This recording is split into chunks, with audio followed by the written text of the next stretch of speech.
Madirom skunde miachiel pachoka koro yang kaka mago machiwo puonj mag masinde mag tiyo gi lony manyasani kata robotics kokadho bad migawo mar somo mar semester manie bwo lai mar somo mar CBE. Kaka Efi Nyakidilero, piny owacho lwedo kod riwruok moro ma ji giwegi manyaka sani osiwo tiegruok ne jopuonje 4,000 e pinje Afrika mopogore opogore wi tayo puonj mar masinde makamago. En chenro mochaka yanga pachoka e okang' mokwongo masiro skunde machiwo puonj mag sombe mag science kod kwano pachoka kokadhe bad migawo mar somo mong'ere kaka semester manigi ting' maneno ni jopuonj kod jopuonjre duto nigi lai makare ne sombe makamago. Sombe mag science kod kwano gin mago mamedo mako liet pachoka ka koro jopuonjre osenyiso mor margi ne chenro mopogore opogore kaka loso masinde matiyo gi lony manyasani kata robotics. I like robots because of some movies that I watch on the TV, on the phone. I want to invest for the sick people. I say thank you for the robots for coming to Kenya. Those ones that are in China, they're helping more people in there.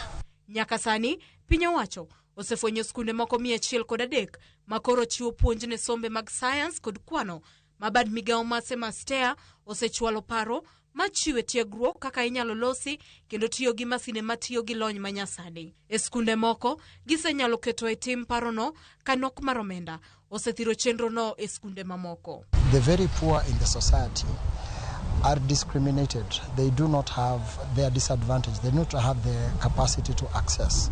So there's a huge digital divide between the poor and the rich. And so because we target the poor, we strategically partner with those people who we know are able to support us in bridging the digital gap. Kaluwore gi coordinator mar sombe makamago e bwo semester Makoba Kizito, masine matiyo gi lony manyasani konyo ahinya e dongruok ma jopuonjre kendo miyo gi thuolo malalruok paro gi jowetegi. Nyaka sani, kwan duto ma jopuonj ma oseyudo tiegruok romo 4,000 e pinje Afrika mopogore opogore kendo igeto 1,000,000 e kind higni 5 mabiro. The nature of playing around with the robots is such that they take it as a playful kind of activity, yet inbuilt they're learning almost all the concepts. There is mathematics, there is physics, there is language. Then they also socialize as they make those robots. Collaboration, communication, self-efficacy, failing and trying to work out, not giving up and so on. So far was a support Skunde jopuonje 4,000 across Africa. Tukendo wa plan mondo wa support 15,000.